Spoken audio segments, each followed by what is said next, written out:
Hello, welcome to Focus Washington. I'm Chuck Conconey. I'm here with my colleague, Rich Masters, who substituted for me last week. I did really indeed. like that. Vacation was good? And he's a great, vacation was fine, but I'm trying to introduce you. He's a great Democratic Party strategist and a political genius. Well, that's high praise indeed from you, Chuck. Well, you know a lot about campaign debates. You've done some coaching and teaching of people for debates. I have indeed, and they can be very, very difficult because each candidate wants to debate the other candidate. But the best political debates generally happen when one candidate listens very closely to the other, but makes the points directly that the moderators are making, especially the way these are. And of course, the one that's coming up, the next presidential debate, is going to be a town hall style, which is really in John McCain's bailiwick. That's kind of where his comfort zone. Here is one where Barack Obama studied Bill Clinton's town hall debates, would do himself really wise, because if he were to be able to kind of command that audience like Bill Clinton was able to do, he could really pretty much end this race after this debate. Well, the John McCain is in bad shape, as we know right now. Can he do anything tomorrow night that will make a difference? The fear here, if you're inside of the John McCain campaign, is that because right now the national polls show probably a 5, 6, 7-point lead with Barack Obama pulling out ahead, and in all of the swing states that you're looking at, you're starting to see almost all of those kind of swing states that are toss-ups are all moving slowly, in some places, rapidly in others, into the Obama campaign. And so what John McCain has to worry about tomorrow is trying to overreach. He really needs to be stable and keep the campaign steady from McCain's standpoint, because one of the reasons he's starting to drop is because in the last several weeks he's been almost like a ferret. I mean, he's been all over the map in his messaging on the economy, on his messaging on his vice presidential selection, and he needs a nice, calm, friendly debate performance. And I think if he tries to overreach, which he may do to try to hit that home run ball, you know, my friend Ron Fauché says that you really can't win debates, but you can lose them. And the question for John McCain is if he tries to overreach and he tries to change the dynamics with one debate only, he could actually risk losing this debate. But you say they should listen to each other. I've noticed in the debate so far, nobody seems to be listening to each other.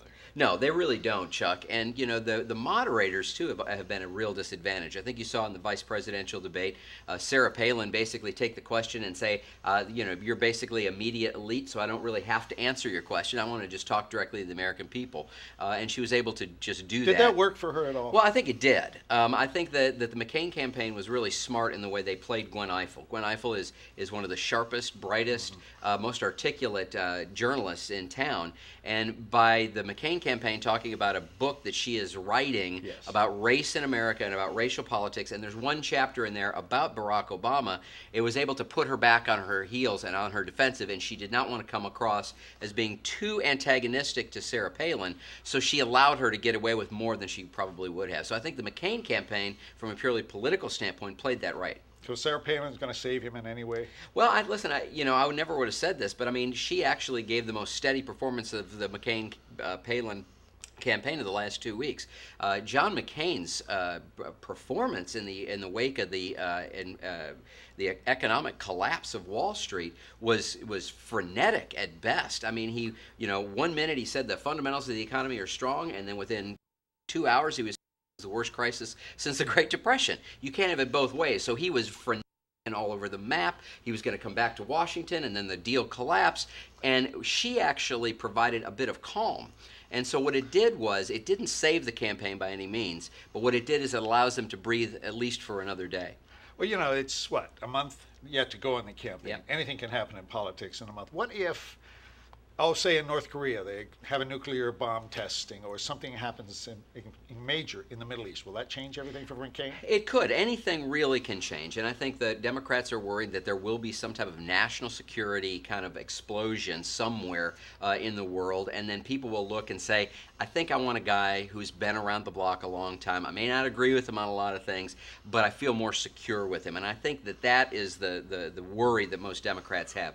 That said, Barack Obama's performance in the first debate on national security was so rock solid. And Joe Biden, by the way, even though Sarah Palin did, I think, what she needed to do, Joe Biden's performance in the vice presidential debate was very soothing, very calming, and people are going to be very happy to have him in. So I think right now the impact would be less than it was, say, 2 weeks ago.